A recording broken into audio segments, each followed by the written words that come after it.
seem to be afflicted by that.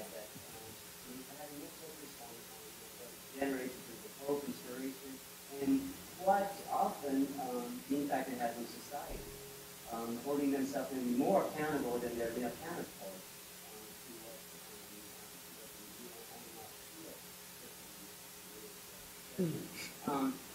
My question is this. Is there a risk, however, that women professional sports tries to sort of compare itself to the male counterpart in terms of the rival male professional sports? Because I think if you lose something, I think maybe men should be looking more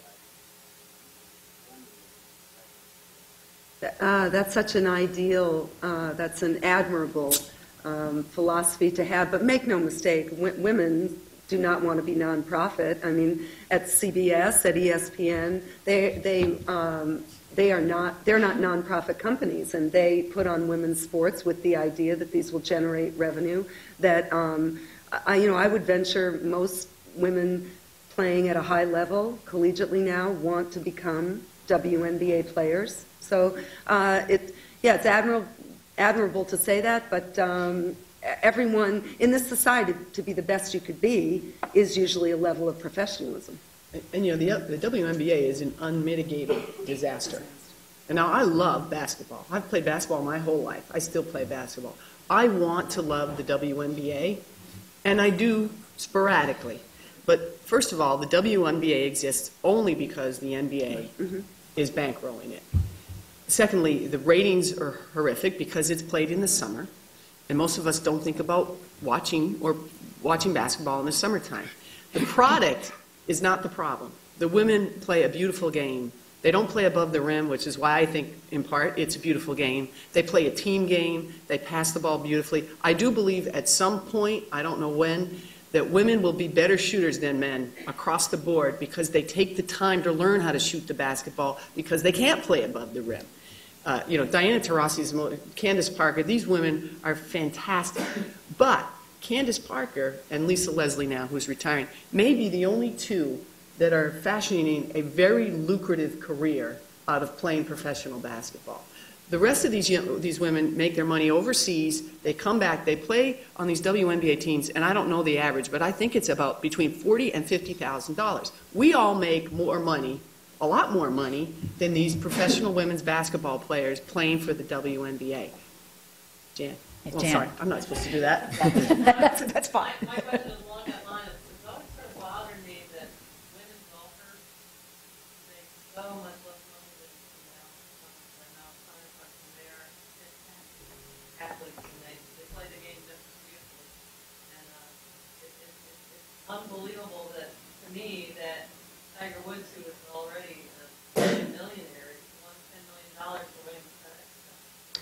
Well, what Chris said before about having a strong leadership, that was another Billie Jean King. She demanded equal pay at Wimbledon. She demanded, so it is, you need really strong, and didn't the LPGA just switch commissioners? But there's issues, sponsorships. They don't have the same sponsorships, and the LPGA has major image problems, I would say, for sponsors. Well, and also just the fact it's great for the Koreans, and we're all in this room, I'm sure, agree that, of course, you want everyone from the world to come and play in the best tour, the LPGA Tour.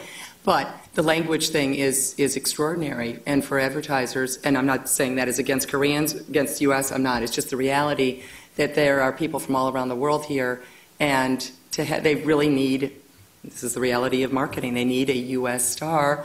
Or, Annika Sorenstam was kind of that, as she had her Greta Garbo days, and then she kind of came out of that, and she's gone now. And Lorena Ochoa looked like it, but she's not. So this is a cult of personality world we're in, and there is no one except a lot of Koreans. And again, bravo for them, but it's confusing to the American sports fan to look at those names and try to figure out who that is week to week. Sabrina Pak was one that stood out. She won a lot. Now it's they're just, the balance is actually killing because there's so many great women golfers now around the world. They don't win maybe more than 1 or 2 times a year. That's also killing the LPGA. And then the last thing, Leslie's point is great.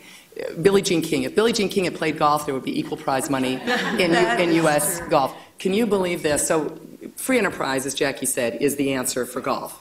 If you and your friends and everyone email corporations and say, why don't you pay the women the same as the men, and millions of women do that, you'll get it, or you start buying those products. It's just you guys have to do that, and a lot of you have to do that. I don't mean to pass the buck to you, but it's all about our American economy. Get to it, come on. Yeah. But the U.S. Open, do you realize the USGA is the only national governing body in our country, and national governing body includes tennis, figure skating, rowing, archery, all the Olympic sports, whatever, is the only one that doesn't pay men and women equally.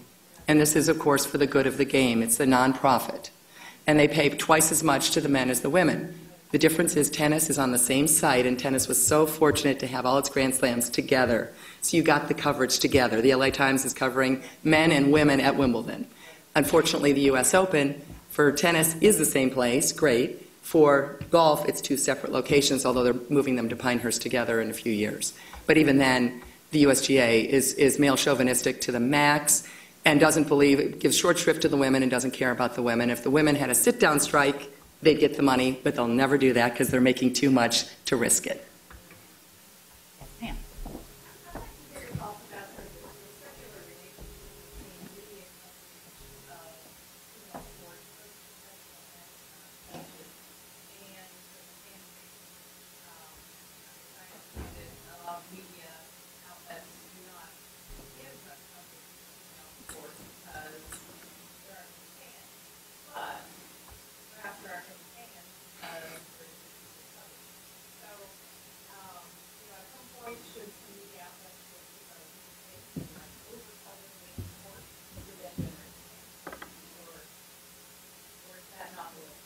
Kim, what do you, I mean, this is kind of your world, except you do baseball. What would you do? Well, you're going to need a lot of money to cover, that's for sure. But, for me personally, yeah, I would. And I think you might have been on the panel when I told ESPN, I said you have to cover softball a lot more. I mean, that's one sport that I think, is probably undercovered. In the last 5 years, I think they have done a lot more coverage. So I really think it's up. But, like we've all said, I think it's really up to people in management and who are in positions of power to make those decisions and take the leap of faith. It's also a sad reality, though, that I've covered 29 Final Fours for CBS. One year they did try to have the women and the men together up in Seattle and Tacoma. The sad reality is women do not watch the women's Final Four. The numbers show it's actually more men watch it. So it's a little bit of the Yogi Berra, you can't make people go there, however Yogi said it, if there's no, you know what that thing. I love it. You just screwed up Yogi Berra. I know. That is great. That's a low moment. That's a low I never moment. go to that You restaurant. can't make It's too crowded because no one goes there anymore. Is that what Good that is? one. No, but that's Whatever. that is You cannot make, you cannot make people want to have passion for it. People in their lives have passion for so many things. They've shown it for that decade. Tennis, women followed tennis. They followed skating. They do not follow the WNBA, and they do not follow the Women's Final Four. Now, I venture in the Olympics, softball was enormously popular. And they got rid of And it. that is partly because of Dot Richardson and Yes, a couple right. of those folks that are very recognizable. So That's what- yes, I mean if you can latch on, and the Williams sisters have carried tennis for a while, and if you do have that person that you can latch on, yeah, you got to go. The dynamic personality.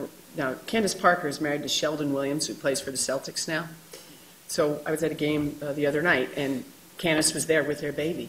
And the Celtics players were agog. Yeah. Everybody was agog. She's an incredibly charismatic, terrific athlete who is now married with a baby, and poor Sheldon Williams is all I can say. It's not going to be easy for him, and that's okay. I'm okay with that, actually. And anyway, and so I was watching her, and I was watching how she dealt with it and everything. And I think Candace Parker will tell you that she played at Tennessee. It's a religion there, for whatever reason. I wrote a book with Gino Ariema from the University of Connecticut. It's a religion. It's unbelievable. They're like rock stars, those young ladies. It is so much fun to be there. And the great thing about both Tennessee and Connecticut, while it may have started out differently, if you go to one of their games now, Gino always used to say it used to be old ladies with purple hair and some young girls. That's not true anymore. It's their audience is young men with their daughters and African Americans from the city of Hartford, and Tennessee has been that way for a long time.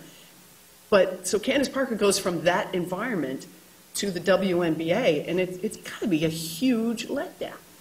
You know, going back to the point that both of you have asked about kind of coverage of women's sports, and I think we're all saying this here in some form or other, this is a call to arms to the women's sports fans. I'm just in this room, but, you know, that you do really need to email newspapers. If you don't see coverage, you have to speak up. You know, the dad is speaking up when the wrestling scores aren't in the paper, because men have always felt sports is their birthright, I think, more than women, even though clearly women in their 20s or 30s now should be feeling that the same way, if not us, and obviously a little bit older. But the reality is that I do a column on, and I probably write more columns on women's sports than anyone in the country, probably. And I still only do maybe 25%, and that's a lot, maybe 25% women. And so in other words, I still write much more about men. When I write about women's sports, there's one or two comments, and I don't really read the comments a lot for the same reason you mentioned, because it's, you know, go back to the kitchen where you belong. And it's like, no, you do not want me in the kitchen. That's what I always say. But, and Lesley with her sweaters in the stove. That's the title of your book. You do not want me in the kitchen, yes. And my sweaters are in the stove, it says Lesley Visser. But I do think, so there's points where I say, women, girls, where are you? Because here it is, you write about it, and there's two or three comments. Fine. I mean, that's life. I mean, you do it we all do what we do. We keep doing it. We let the chips fall where they may. I write about Tom Cable, or I write about Michigan, Ohio State, and there's 200 comments. So where's the passion from women? And I think softball is a perfect example. You guys know softball is now out of the Olympics. The Women's Sports Foundation, when I called them to ask for a comment as the vote was about to happen, which we knew was probably going to be getting rid of softball for good. It was softball spot from 2005, mistake, the IOC, wonderful IOC, you saw them in full action with Chicago and Rio, and what they did to Obama, slapped him across the face, get out of here, you know, I mean, lovely group. The IOC got confused between baseball and softball and kicked them both out of the Olympics. Then they realized, oh my gosh, softball, we want women's sports, we want to try to get that back. They were so embarrassed they had to revote, and they didn't do it because they didn't want to make themselves look like the fools that they really are. So now, a few years later, they do it one more time, they pick golf and rugby. The Women's Sports Foundation, the day before that vote, knowing what was happening, I said, would you give me a comment about the executive director, Karen Durkin, would you talk about supporting softball? Are you guys supporting softball for something I was writing? She said, no, we're for all 6 or 7 sports. I said, Karen, everyone's for all 6 or 7 sports, but they're picking 2 tomorrow. Now, I don't mean to come down that hard on Karen Durkin, but this is a matter of record. Can you believe that in 2009 the Women's Sports Foundation wouldn't support a woman's sport? What's going on here? I let that hang there.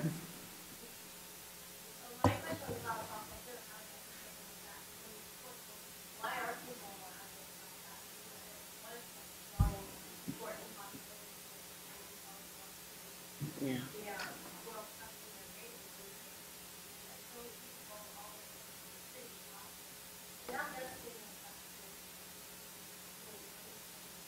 Well, around the world, Donna Deverano worked very hard, another one of our role models who could be sitting right here in a chair, and we would all say thank you to her for everything she's done for us and leading the way for Lesley and everyone else here. But Donna worked so hard for this, and of course Africa, they were just starting softball programs for girls and women, and of course now those will probably have a tougher time. They'll still have world softball championships like they do the world baseball stuff. And I think baseball may, in fact, be actually kind of working with softball now since they're both out of the Olympics. And make no mistake, they're not coming back. No way. When you vote them out like those 2 or 3 times, I mean, maybe 2032 or something, maybe. But no, it's gone. And that's a shame, both because they were seen as American, U.S.-centric sports that the U.S. does well in, and the Europeans and the IOC they like the U.S. money, they don't like the U.S. Not surprising there. But I also think, don't worry too much, because ESPN puts it on the air, because it gets great ratings, better ratings than Stanley Cup hockey, believe it or not. For the next cocktail party argument, you can throw that at somebody, and it's true. Everything gets better ratings than the NHL. Well, that's now. true. It's unbelievable. Yeah. But Poker gets better. You're right. But I mean, these are 2s and 3s for softball, I believe, during the College World Series. That's huge, you guys. That's huge. So ESPN will keep showing it, and girls will keep playing it because colleges will keep having scholarships for the 300-some programs in the United States that play softball. So here, it's fine. You know, I think there's a little bit at work here. Tell me if this hits you guys, that team sports for women are lagging behind in terms of the general perception and popularity. Like this country, we have embraced women tennis players at the highest degree. I mean, the women's, when the Williams sisters play, that is higher than mostly the men's, unless it's Federer and Nadal. But so we will embrace tennis, we embrace golf, we have embraced figure skating. I think there's something about the team sport that is just a little bit behind that, and I can't put my finger on why. I don't know why that is. What I thought was interesting was when the U.S. women won the gold in soccer, and you had all those personalities. Greatest launch of any sport in history. And I just thought, well, the World here we Cup, go. actually, in 99. Right, Yeah. I'm sorry. Right. Yeah. Oh, no. So here we go. That's going to launch it. It didn't happen. Nowhere. It didn't happen. Folded in 3 years. Yeah. Yeah. Kind of amazing. But of course, that's soccer. And maybe you guys would think soccer in the United States, men or women, it's just Beckham. Oof. Awful. Tim.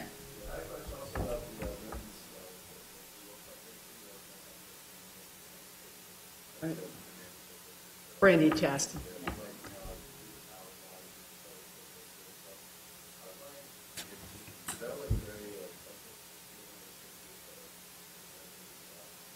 True.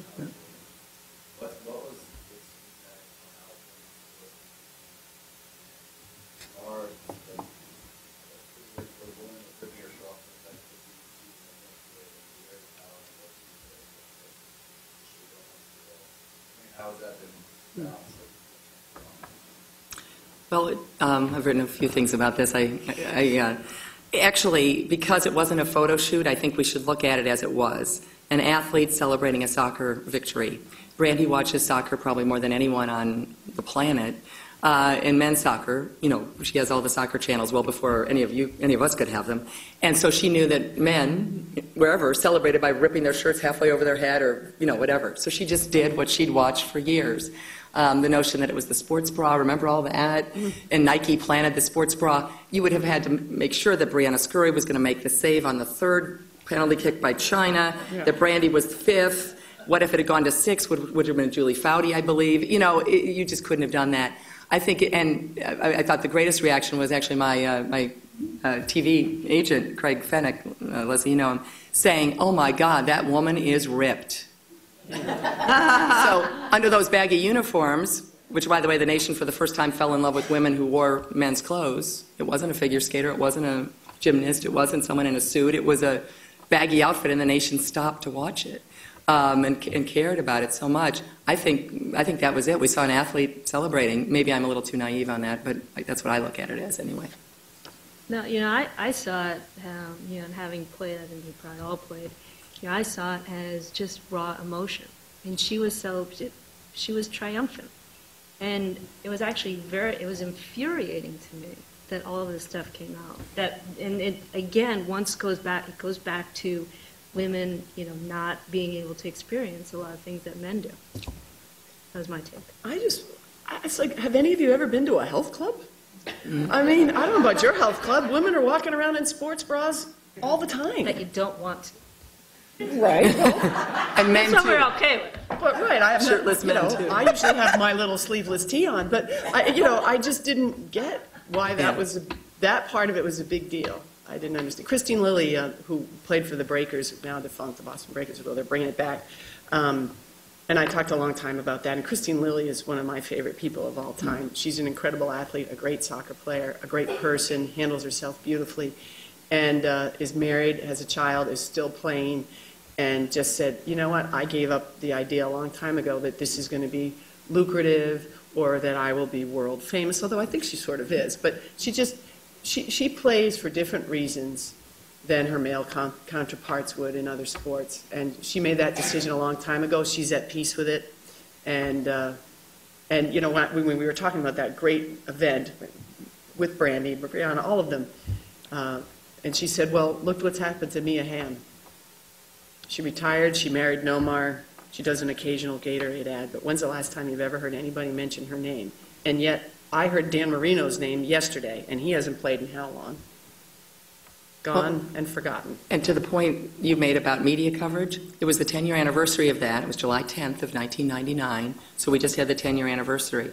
Other than USA Today, Kelly Whiteside did a great piece, Where Are They Now, Brandy, and SI did a 10-year They did a good one. with Brandy with her shirt off again and all these kids, all these girls behind her.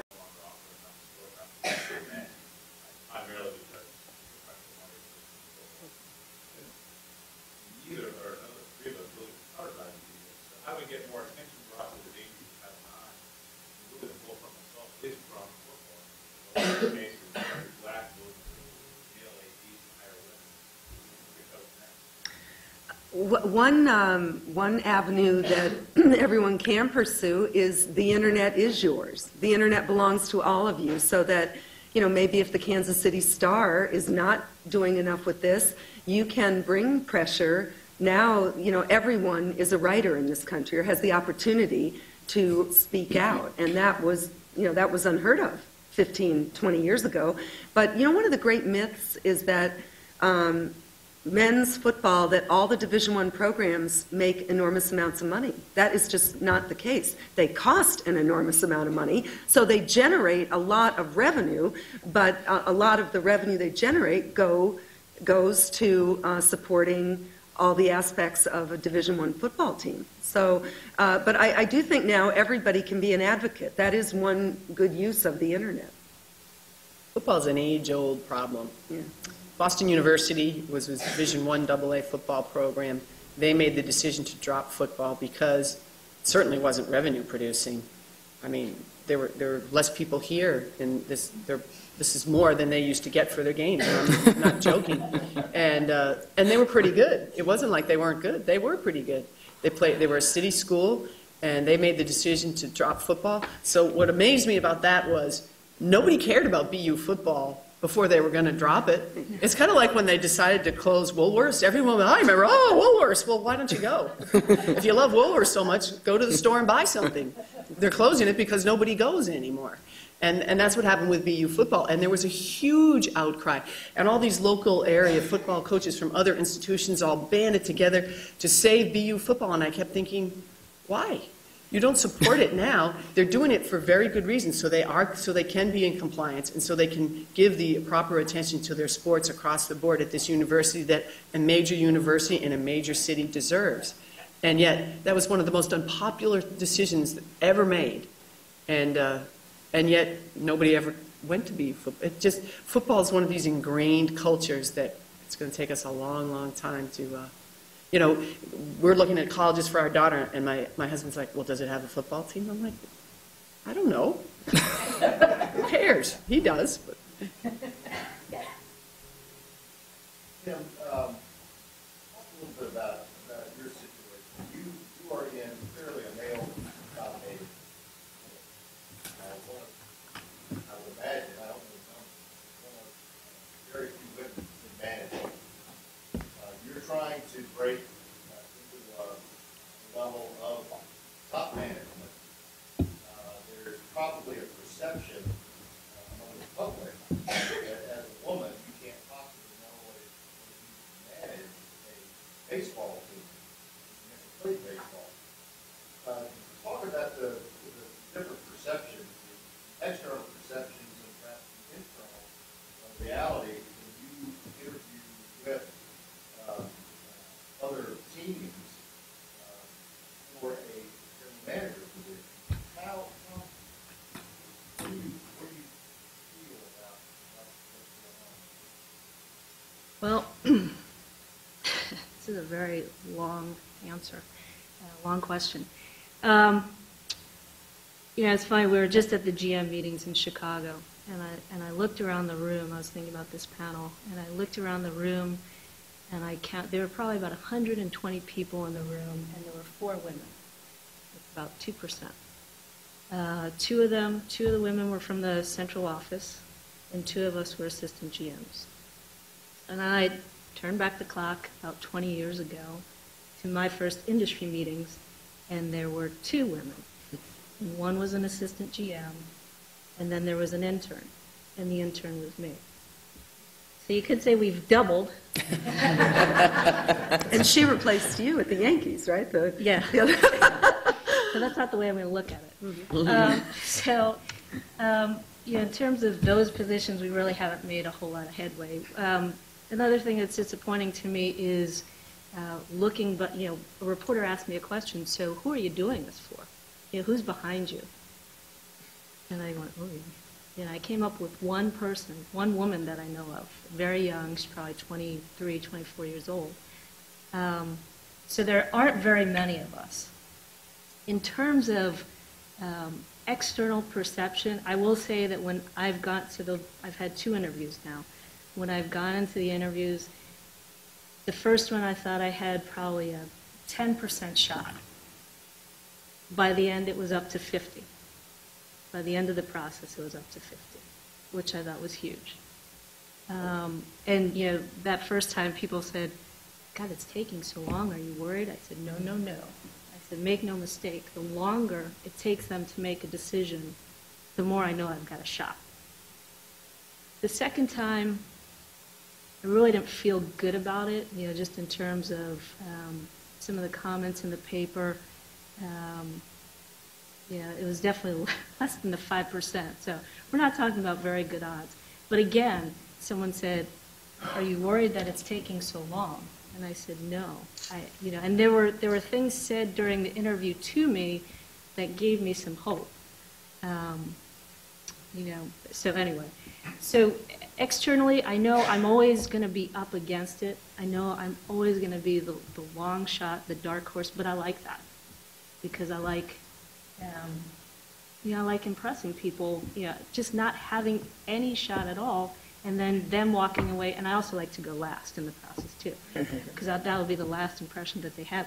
But, you know, them walking away and saying, wow. And I know that's what happened in Seattle because word got back to me. So, you know, there's only good that comes from that. And the more that I am able to interview, the more interviews I get, the more that word will spread. Internally, I had one of my colleagues. He was a journeyman pitcher. He had been in the big leagues maybe 4 or 5 years, and we had worked together for about a year.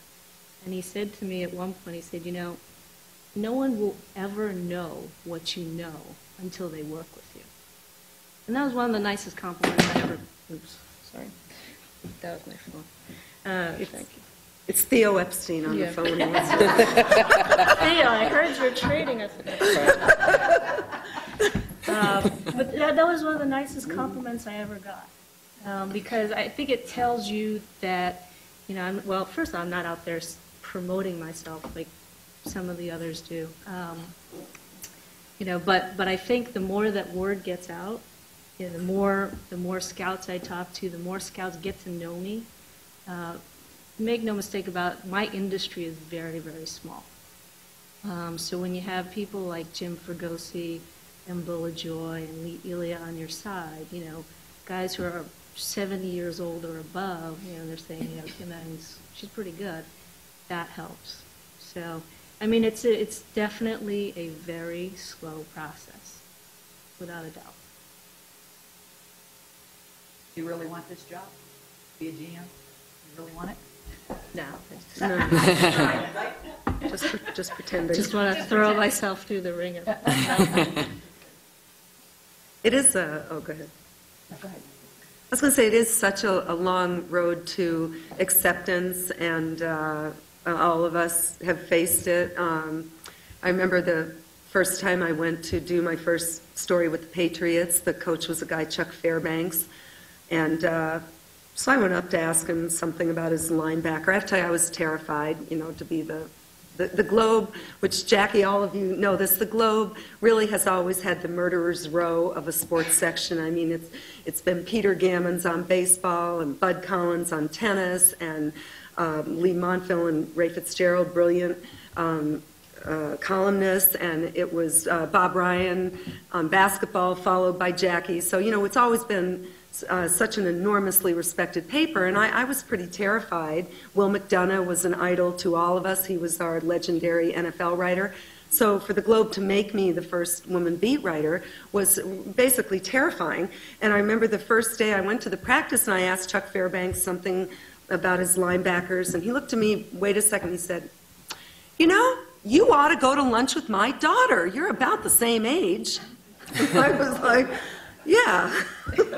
But it comes. I mean, like you said, now word got back to you of acceptance. Everybody here has faced some trials. And I think the fact that collectively the three reporters here, I think we have almost 100 years experience. So that's a pretty good, yeah. Because a lot of people, we've talked about this, a lot of people in our business, and you are the guy in yours except for one other woman, but a lot of people come and they go. Yeah. And you'll see them for a couple of years, and then you won't see them again. But really the mark of the people who have made it, I think, are the ones who endure. Yes. You mentioned earlier how you can't really put your finger on what it is about women's team sports that they're starting to get much attention. And I've had this problem myself. Having played boys and girls sports all my life. I played boys sports first before girls teams came in, I can say that. And so I've seen the difference, not only seen it, I've played the difference in sports. And I say, hands down, like you mentioned, girls basketball, they can't play above the rim, so they have to play with a certain level. They need grace and skill. And the same way with lacrosse, you don't have a big chest, so you have to pass around. So there is a fundamental difference in men's and women's sports. And talking with other men who are less interested in watching girls' sports, it's not as fun, it's not as impressive, there's no big place. And so we see this incident at New Mexico where a girl is being just as aggressive as possibly a man that's portrayed as a different way. What is the media doing to bring to the attention, the public attention, maybe possibly the pros of girls' sports being more of a finesse and skill sport, and could we bring that to the light of the public and say, wow, look how awesome it is to watch this game? Or is it, do you think it'd be more beneficial for women's sports to point out just how aggressive they are too, and put them on more of an equal playing field? Why it is people watch men's sports? Well, it's a great question, and it's the exact issue that everyone's grappling with over the Lambert story. Because when you think of Serena Williams a couple months ago, when you think of the WNBA brawl in Detroit, back at the Palace again, when there is something to be said, I think we've all kind of said this over the last hour or so, for the success of women and women getting there, being there, to be tough and strong.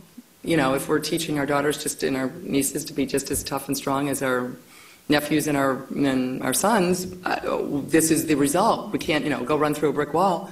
Okay, well, now there's Candace Parker smashing into someone, and well, there they go. Or there's Lambert. I mean, so in some ways this is a result, and I'm a realist. I think we're all pretty much realists on this panel. This is what you get, whether you like it or not, folks. If there's some punches thrown, this is going to happen in women's sports. We're going to see more and more of this. It's not going away. This is not pinky finger extended. No, no, no. And I don't know that we want it to be. I love watching Abby Wambach play soccer. She broke her leg before the Olympics last year, and then she came back in the new Women's Pro League that started this year. Tough time. The economy's dreadful, and they're trying to make it. And I went to a few games in Washington, mostly just to support them, not to really write about it, and just to see it. And somebody, she makes it a hard tackle, and then the opponent is off, and they have a broken leg. This is women's sports today. But I do think you want to carve out the Mia Hamm thing. I think we'd be shocked if Mia Hamm robbed a bank, or if Candace Parker robbed a bank. And I think it's okay, maybe I'm a little old school here, for women to, your point is well taken, to kind of carve out a different niche. Do we have to have women follow men in all ways? I'm not a fan of women's boxing. There it is. Of course, I'm realistic. They're in it. I hope they succeed. God, that is, I hate boxing. Look what it's done to Muhammad Ali and others. And now we want women to do that? All right. I'm a realist. But I think we can hope for better, and I think we can definitely put women's sports on a pedestal often. These are the athletes who sign the autographs. They don't run over little kids as they fall off the field. You know what I mean? There's some very good things about women's sports, and I hope that they keep those things even if they're tough as nails, if that's possible. I know this is much a question that is accurate. I think that the issue that your average sportsman doesn't appreciate the sport for the aesthetics. When you're watching a basketball game, they don't understand that there's a complicated system that they practice before they know it, that they see someone either get blocked the ball flash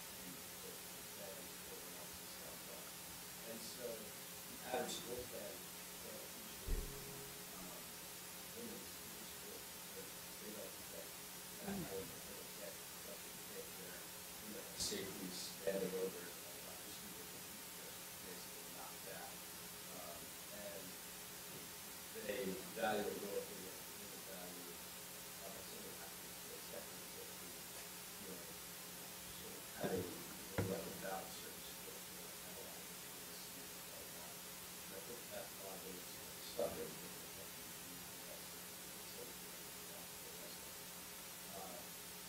And I don't know if that's something that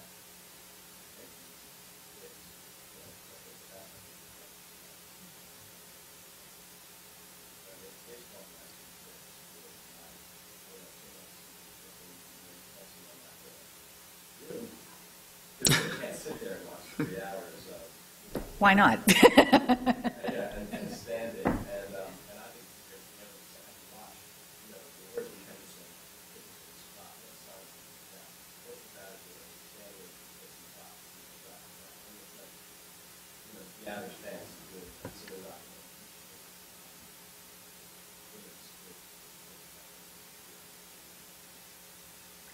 Well, first, you are so right about baseball. I'm married to Dick Stockton. We met at the 6th game of the 75 World Series, and I just, baseball is riveting. If you actually know just what you say, are they going to move the runner over? Who's warming up? What should we do here? It is so not boring. It's actually such a spectacular sport. But maybe that's the reason, although I think the sports that the women are playing are sports that the men are playing. And, we see enormous popularity for baseball and for tennis. And the team, it's something about we're just not ready to embrace the team because people know what soccer is now, and they know.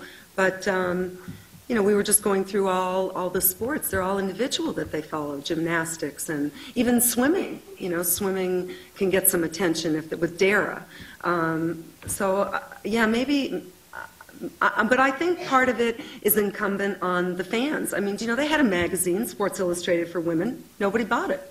Edited by a great friend of ours, Lucy Danziger. No one bought it. So, part of it is maybe women.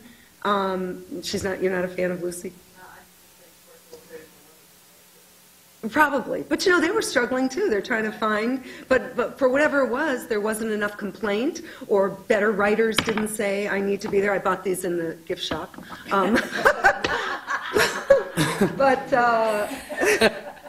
But I did, but the fact was there was no outcry to make it better, and nobody bought it. So, at some level, I mean, we all love women's sports, and probably many of you here do, but not too many... not too many of my girlfriends. Here's the other problem. And I think we can all agree with this. When we were starting out our careers and we had interest in women's stories, which we all have, and certainly Christine I admire greatly because she's been a champion for young women, and we all owe her an incredible debt of gratitude for the kind of issues she's the first person that talked to the New Mexico coach after that incident, because she went out and did the reporting, and because she had the presence of mind to understand that this is a bigger story beyond just one, we're talking about today. It's dominated our conversation. So I tip my hat to you there. But here's the problem. When you're young and you're starting out and you're working at a major metropolitan daily, anytime I ever did a story on women, I used to call it my pro bono work. Right. Because I would go and I would say, I have this great idea and there's a story and it's very compelling and I'd like to do it. And they said, well, that's fine, but remember, you're going to go to Celtics practice today and you're going to cover the Patriots on Sunday. So if you can fit it in, great, knock yourself out. So it wasn't a priority to anybody except for me. And so I was willing to go do it because I was interested and because I liked it. The problem is our male counterparts very rarely want to do that same kind of story. And, Bob Ryan, I made him go. I made him go to a women's basketball game with me, and he loves basketball. He's a basketball genius. He's just another one of my heroes. And you know what? He sat down there, and within 5 minutes, he knew what everybody could do. He understands the subtlety of the game. He loved it. But not everybody's Bob Ryan. And I think you've hit on a great point, and if we can look to a trend, it may get worse for women in the mainstream media. Because you're talking about the highlights, which is what it's all about, right? Whether Top 10 plays. Yep, ESPN, Comcast, anything, local 11 o'clock sports, anything on the internet, it's all the quick hits, and women can't compete for those quick highlights. Occasionally, if Candace Parker dunks, yes. Elizabeth Lambert, Abby Wambach does something amazing at the 2012 Olympics, those kinds of things. It's going to be rarer and rarer because the highlights will take over. It'll be the quick hit society, which favors the male athlete. And, it's interesting, we talked a little bit about the 99 Women's World Cup soccer. And that was 40 million viewers in the United States, around the world. Rose Bowl was full, all those stadiums, Foxborough was full. We've never seen women's sports take over the country like that for 2 weeks. Also, very quiet 2 weeks. Baseball, Wimbledon, nothing else. And the cover of Time, Newsweek, People, and Sports Illustrated is what Brandy and the team were on. It's the trivia question. It's the only story in the history of the world that has made the covers of Time, Newsweek, People, and SI the same week. Brandy and that team. That's how amazing that was. But why? Think about it. Americans don't know soccer. And this is going to come as a very unfeminist thing to say, but I'll say it because we're being honest here. Americans don't know men's soccer. So they tuned in 1999 for the first time ever watching soccer, most of them, and said, Mia, to Brandy, to Foudy, that's soccer. Well, I did the same thing. I didn't know if it was green card, yellow card, red card, who knew, And so I then watch a men's game maybe a year later or turn it, it's like, oh my God, that's so much faster.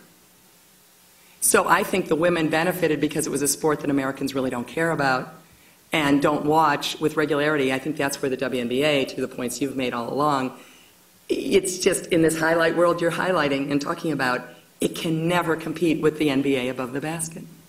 Plus, you have to win. I also think that me having worked with a lot of guys and hearing the office banter, they always talk about what they can do. So they're always putting themselves in other people's positions, right?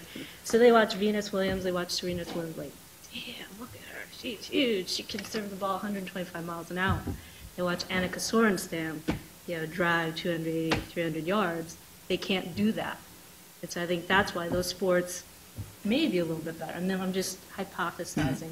But the team sports, they're like, oh my God, she can't run. I'm better than her. I'm rejecting her. But all that stuff.